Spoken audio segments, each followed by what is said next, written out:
Shalom, jumpa lagi dengan saya Pendeta Henry Dunan Sirait dalam program kita dari rumah ke rumah.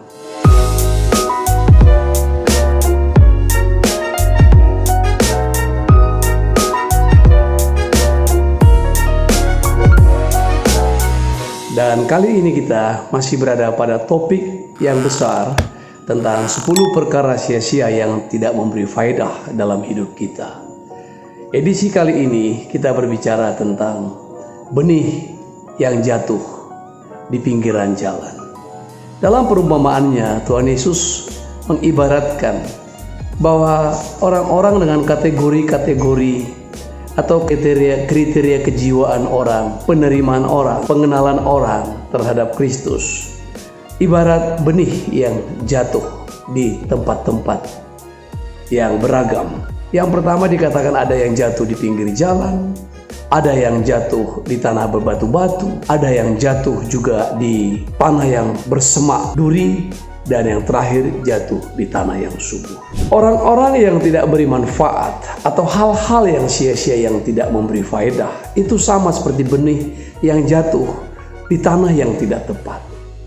Salah satu adalah tanah pinggiran jalan, dan tanah pinggiran jalan disebutkan di situ adalah orang-orang yang sekilas saja mendengarkan kebenaran tapi tidak memahami, mendengarkan kebenaran tapi mengabaikan, tidak menaruh minat, tidak menaruh pikiran, tidak suka terhadap kebenaran. Mendengar ya mendengar, tapi lewat begitu saja. Betapa sayangnya saudara, orang-orang yang menjadi generasi yang sambil lalu saja, sambil lewat saja. Semua ucapan orang seperti angin lalu, semua peristiwa seperti bayangan yang berlalu.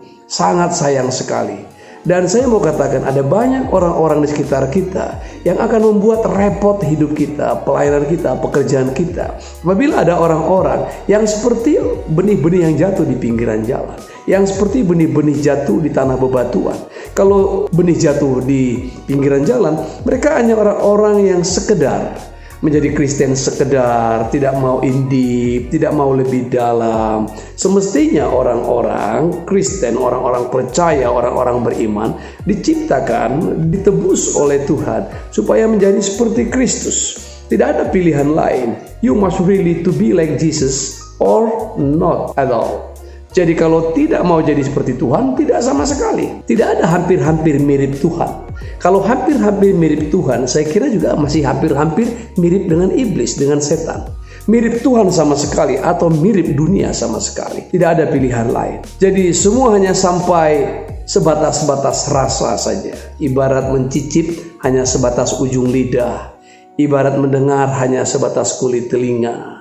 Ibaratnya saudara, kalau misalnya kita berpikir hanya untuk pinggiran-pinggiran saja, tidak pernah mendalam, tidak pernah menyelam lebih dalam saudara. Memandang salib, yes. Pikul salib, no. Hadir di tempat di mana berkat-berkat dibagi-bagi, remah-remah roti dibagi, yes. Tapi masuk ke Golgota, no. Saudara, ini tidak menjadi murid militan, tidak menjadi pribadi militan. Dan saya kira tidak akan dipakai saudara. Dalam kehidupan apapun, orang-orang pinggiran yang sekedar saja tidak pernah mau masuk dalam proses yang panjang. Ada banyak orang berkata generasi sekarang seperti itu. Saya berpikir saya tidak mau mengeneralisasi, tapi siapapun bisa berubah. Semua orang bisa berubah. Jikalau orang mau berubah, menerima kebenaran dan membiarkannya mengeram di dalam pikiran kita, dia akan menghasilkan buah-buah yang baik.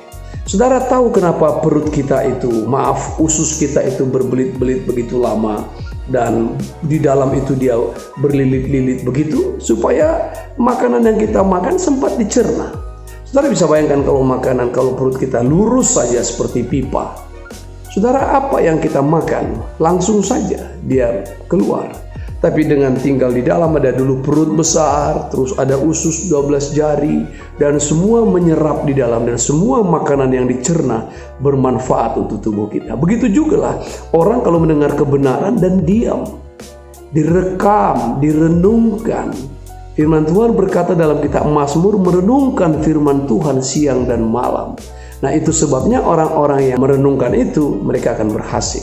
Tapi orang yang di pinggiran jalan atau bahkan jatuh di tanah batu-batuan, mendengar sebentar, tidak tumbuh, tidak berakar, datang terik panas matahari, lalu setelah itu layu karena tidak cukup berakar. Yang kedua, tumbuh di semak-semak, diizinkan ada firman, tapi begitu ada kekhawatiran, keraguan, kebingungan, peristiwa-peristiwa dunia termasuk wabah pandemi COVID-19 yang ada sekarang membuat resah, cemas. Dengar baik-baik, hanya orang yang tumbuh di tanah yang subur lah yang bisa diandalkan.